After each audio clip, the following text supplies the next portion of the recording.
ನಮಸ್ಕಾರ. ಪಂಚಾಯಿತಿ ಪಾಡ್ಕಾಸ್ಟ್ಗೆ ಸ್ವಾಗತ. ನಮ್ಮ ಜೊತೆಗೆ ಇವತ್ತು ಇರುವಂತಹ ಅತಿಥಿ ಇವರು ಇವರು ಹುಟ್ಟಿ 3 ವರ್ಷ ಆಗೋದ್ರೊಳಗಡೆ ಇವರ ಅಪ್ಪ MLA ಆಗಿದ್ದರು. ಇವರು ಹೈಸ್ಕೂಲ್ ಹೋಗೋದಕ್ಕಿಂತ ಮುಂಚಿತವಾಗಿಯೇ ಕರ್ನಾಟಕದ ಮುಖ್ಯಮಂತ್ರಿ ಕೂಡ ಆಗಿದ್ದರು.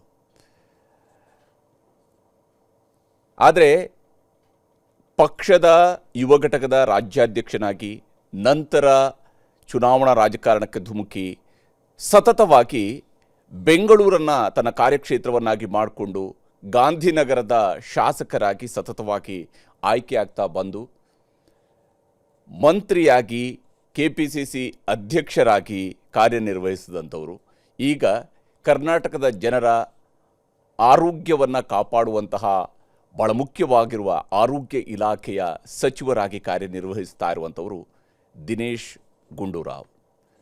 ದಿನೇಶ್ ಅವರೇ, ಕಾರ್ಯಕ್ರಮಕ್ಕೆ ಸ್ವಾಗತ. ನಮಸ್ಕಾರ ಶಿವಪ್ರಸಾದ್.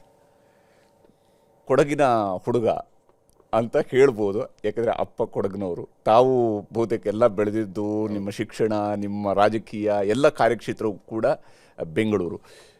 ಕೊಡಗಿನ ಜೊತೆಗಿನ ಸಂಬಂಧ ಯಾವ ಸ್ವರೂಪದ್ದು?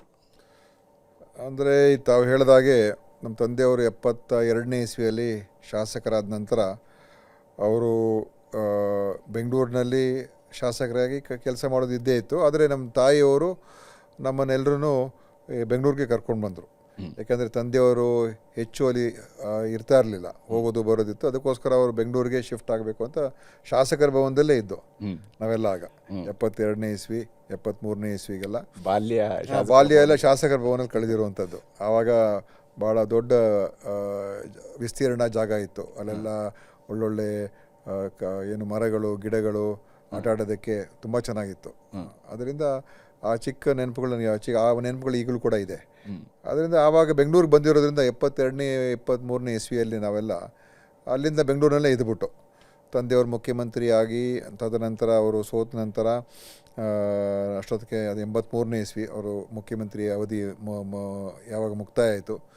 ಅದರಿಂದ ಹೆಚ್ಚು ನಾನು ಬೆಂಗಳೂರಿನವರೇ ಆಗ್ಬಿಟ್ಟೆ. ಆವಾಗ ರಜಾ ಇರತಕ್ಕಂಥ ಸಮಯದಲ್ಲೆಲ್ಲ ನಾನು ಕೊಡಗು ಹೋಗ್ತಾಯಿದ್ದೆ. ನಮ್ಮ ಅಜ್ಜವ್ರ ಮನೆಯಲ್ಲಿ ಅಲ್ಲಿ ಉಳಿತಾ ಇದ್ದು. ಆದರೆ ಸಂಪರ್ಕ ಅಷ್ಟೊಂದು ತೀವ್ರವಾಗಿರಲಿಲ್ಲ. ಅದರಿಂದ ಅನೇಕ ಜನ ಪರಿಚಯ ಇರೋರು ಇದ್ದಾರೆ, ಸ್ನೇಹಿತರು ಮತ್ತು ನಮ್ಮ ತಂದೆಯವರ ಸ್ನೇಹಿತರು ಅವರೆಲ್ಲ ಅನೇಕ ಜನ ಪರಿಚಯ ಇರೋರು ಇದ್ದಾರೆ. ಆದರೆ ಸಂಪರ್ಕ ಅಷ್ಟೊಂದು ನಾವು ಮತ್ತು ತಂದೆಯವ್ರದ್ದು ಏನಾಯಿತು, 83ನೇ ಇಸ್ವಿಯಲ್ಲಿ ಅವರು ಶಾಸಕರಾಗಿ ಮುಖ್ಯಮಂತ್ರಿ ಆದ ನಂತರ ಸೋತ ನಂತರ ಅವರು ಮತ್ತೆ ಅಲ್ಲಿ ಕಂಟೆಸ್ಟ್ ಮಾಡಲಿಲ್ಲ. ಹೌದು, 83ನೇ ಇಸ್ವಿ ಆದ ನಂತರ ಮತ್ತೆ ಅವರಲ್ಲಿ ಕಂಟೆಸ್ಟ್ ಮಾಡಲೇ ಇಲ್ಲ. ಹೌದು, 89ರಲ್ಲಿ ಪಾರ್ಲಿಮೆಂಟಿಗೆ ನಿಂತರು ಬೆಂಗಳೂರಿನಲ್ಲಿ. ಸೊ ಅವರ ರಾಜಕೀಯದ ಕ್ಷೇತ್ರ ಕೂಡ ಬೆಂಗಳೂರು ಆಗೋಯಿತು.